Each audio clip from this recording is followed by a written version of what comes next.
Olá, seja bem-vindo a mais uma aula do professor Cassundé. Hoje nós vamos trabalhar um assunto chamado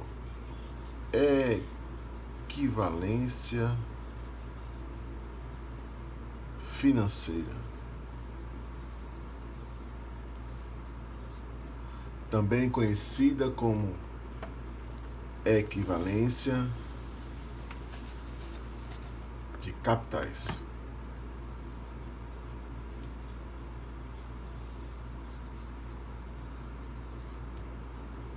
Equivalência de capitais. Esse assunto, na grande verdade, ele já vem sendo trabalhado ao longo dos últimos encontros. Na verdade, sendo bem sincero, desde a primeira aula. Mas nós vamos encontrar aqui um aprofundamento desse assunto. Então, você já esteve comigo verificando reflexões acerca de um determinado capital que, aplicado por um determinado período, resulta em um valor futuro. Assim que você percebe que esses R$1.000 a uma determinada taxa resulta em um valor futuro específico, nós estamos literalmente dizendo que este valor daqui equivale no fator taxa e tempo a esse valor daqui. Então, como a matemática das finanças é, na realidade, o dinheiro ao longo do tempo relacionado à taxa de juros, podendo ser ela proporcional, se for capitalização simples, ou equivalente, se for capitalização composta, nós vamos aqui perceber que esta realidade ela pode receber um grau de complexidade um pouco maior. Entenda que o tempo todo nós estamos trabalhando com um único valor inicial e um único valor final.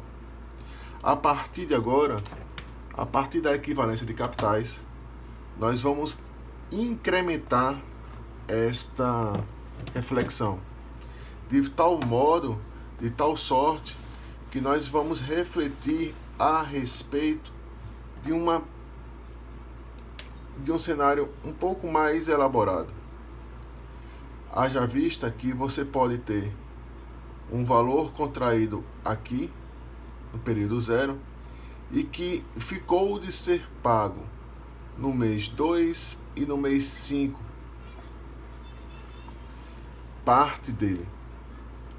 Se você faz um empréstimo, concede um empréstimo para alguém, do seu bolso saiu esse dinheiro. E aí você entra em acordo com o devedor que ele vai lhe devolver parte nesse mês e parte nesse outro mês. Então é como se ele estivesse devolvendo um valor futuro linha e um valor futuro duas linhas. De maneira bastante real, isso acontece no dia a dia de todas as empresas. Você contrai uma dívida, você empresta e vai recebê-la ao longo de uma determinada série de pagamentos. No caso aqui, eu estou trabalhando com 2 valores futuros. Agora, assuma que no dia de pagar a primeira dívida, o devedor, aquela pessoa que pegou o seu dinheiro emprestado, chegue para você e diga: meu estimado, eu não tenho dinheiro para te pagar aqui. E aí você esperneia para um lado, reclama para o outro, e percebe que se for usar ferro e fogo, essa dívida vai ficar em aberto. Você sabe que existe uma outra para ser paga. E aí a reflexão que fica no ar é: você pode postergar essa dívida para que ele pague depois. Primeira opção. E uma segunda opção, você pode estabelecer que esta dívida seja paga de uma única vez no mês 4. Ou seja, é como se você estivesse permitindo que o devedor tirasse essa dívida que venceria no mês 2 e pagasse no mês 4, contanto que ele pague também a outra dívida. Porque aí você já fica no risco, né? Será que ele vai dar o calote na dívida toda? E aí, em cima desse cenário em que você está permitindo, está franqueando ele pagar um pouco mais à frente, ele pode aceitar essa reflexão, de maneira que possa existir um novo valor futuro. Esse valor futuro, ele vai ser um valor futuro total da soma desses dois valores daqui. Isso tanto serve para capitalização simples, como para capitalização composta. Com uma pequena ressalva.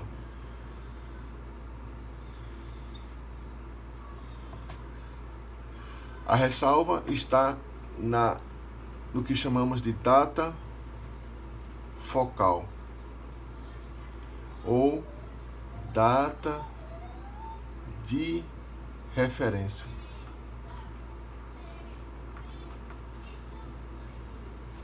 E o que é que significa dizer isso, professor? Significa dizer que você precisa estabelecer uma data, um exato período de reflexão, um exato período de análise para que esta dívida seja recalculada. Então, como é de costume, você pode usar como data focal qualquer uma dessas ou qualquer uma outra data. Eu vou usar, por exemplo, como hipótese da nossa situação, a data focal 0. Nós vamos adotar que a data focal é do período 0. O que significa dizer na prática que você vai ter que fazer toda a sua análise embasando-se neste período daqui. Então, a equivalência de capitais, ela é justamente uma oportunidade que você tem de equivaler as suas dívidas. Há de se considerar que se você tivesse aqui um valor futuro na ordem de R$500 e um outro valor futuro na ordem de R$600, $500, $600, para simplificar minhas simbologias, você não vai somar 500 mais 600 e pagar aqui 1.100. Por que você não vai fazer isso? Porque você há de convir comigo que nesse processo todo houve e existiu uma taxa de juros, que eu vou colocar aqui como valores redondos de 10% ao mês. Então, sob essa reflexão da taxa de juros, você vai precisar fazer uma equivalência de tal maneira, de tal sorte, que o valor futuro no período 4, ele venha a se equivaler a esses outros dois que estão aqui. Pronto. É justamente este cenário e em tantos outros que nós vamos trabalhar a partir do encontro de hoje. Quero dizer para vocês que Quando for visto pela captação simples, essa data focal ela é fundamental. Já na captação composta, eu vou provar lá na frente que ela vai se tornar um tanto quanto relativa. Independente da data que você estabelecer, o valor de referência, o valor de equivalência, ele vai permanecer constante. Entendendo que este cenário vai ser o que nós vamos avançar a partir de então, eu vou fazer um breve exemplo, porque nós temos justamente um cenário infinito para se trabalhar as equivalências. Eu posso trabalhar tanto com juros, como no cenário de desconto.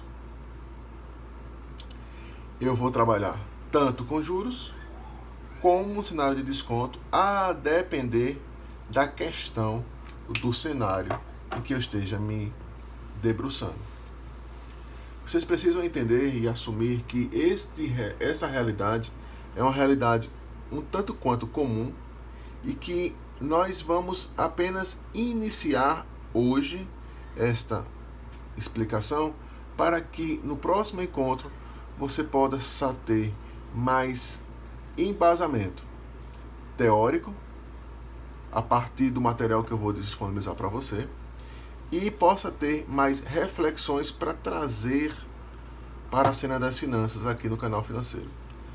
Eu posso garantir a você que o valor futuro no período 4, na capitalização simples, ele terá um valor que, a depender da data focal, ele pode ser maior ou menor. Então, vamos fazer aqui esse processo. Qual seria aqui a equivalência? Eu estou querendo dizer aqui para você que a data focal é 0. Então, você vai precisar trazer na sua análise sistêmica, você vai trazer o valor futuro do período 2 para o período 0. Ou seja, você vai calcular o valor presente desse valor futuro, vai somar com o valor futuro trazido deste outro para o período 0 e vai igualar ao valor futuro do propenso da ideia da nova proposta, ou seja, ao valor presente do período 4. Assumindo isso como uma equação e sabendo que você tem o valor futuro deste valor presente, tem o valor da taxa, o valor do número de períodos, e o mesmo servirá para este, vai caber a você colocar este valor presente na incógnita e assim desmistificar o que vem a ser esse valor futuro. Se eu for trabalhar de uma maneira bem enxuta, o que é que nós teremos aqui? Quem é esse valor futuro? Quem é esse valor presente em linha? É o valor futuro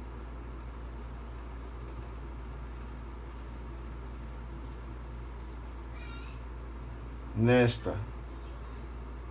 Deixa eu escrever de maneira simbólica. Quem é o valor futuro? Quem é o valor presente em linha? Ele está relacionado a um valor futuro de 500, a um período de 2 meses, a uma taxa de 10%. Quem é o valor presente, 2 linhas? É o valor futuro.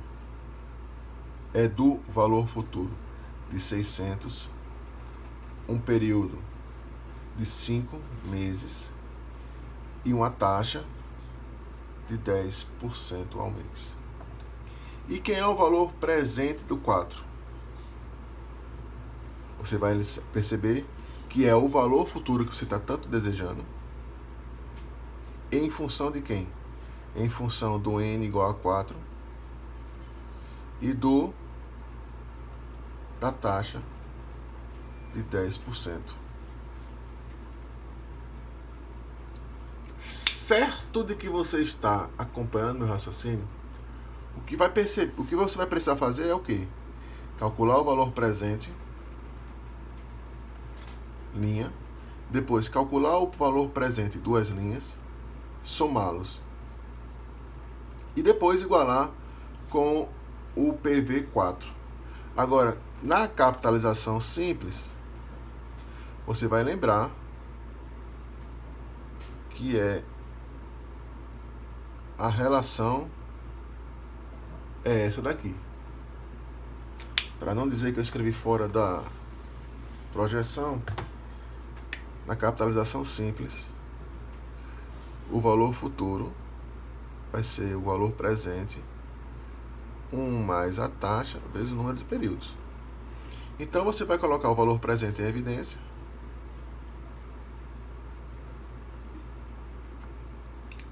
e vai ficar brincando de trabalhar com essa equação quando for necessário. Esta configuração, você calcula este valor presente e este outro valor presente, e nessa outra configuração você vai calcular justamente esse cenário daqui. Dito isto, eu quero fazer um desafio para você. Não vai valer ponto, é para que você possa exercitar a partir deste exemplo e seguir para os próximos. Eu preciso que você calcule esta equivalência para uma data focal 0. Preciso fazer que você calcule essa diferença para a data focal 4. E essa diferença para a data focal 2. Obviamente, você vai perceber que se você trabalhar com a data focal 0, você vai ter esse cenário daqui. Se você for para a data focal 2, você vai considerar o valor futuro já está no lugar de referência, então você não vai tirá-lo do lugar, e vai ter que transferir o valor futuro do S' do 5 para o 2, ou seja, você vai descapitalizar não mais 5 meses, que foi no primeiro cenário, e sim 3 meses. Da mesma forma, você vai ter que considerar também esse valor futuro que está em questão para uma negociação. E você vai fazer também para a data focal 4. Vai perceber algumas nuances. É isso que eu preciso que você exercite. Você já tem instrumental suficiente para fazer isso, independente da minha pessoa. É justamente aí onde vai surgir o processo de proatividade, seu processo de proatividade, a partir desse momento da disciplina, que é necessário existir para caminhar ao longo do restante do semestre. Dito isto, eu preciso que você faça a mesma coisa tanto para a capitalização simples quanto para a capitalização composta.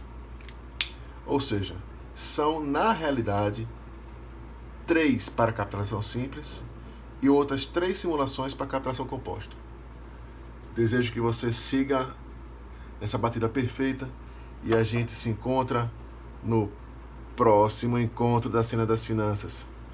Para aqueles que estão acompanhando esse material, sabem que nós estamos trabalhando isto nesta semana para darmos continuidade na próxima semana, porque nessa semana nós teremos a prova substitutiva daquela que na semana passada foi suspensa. Então,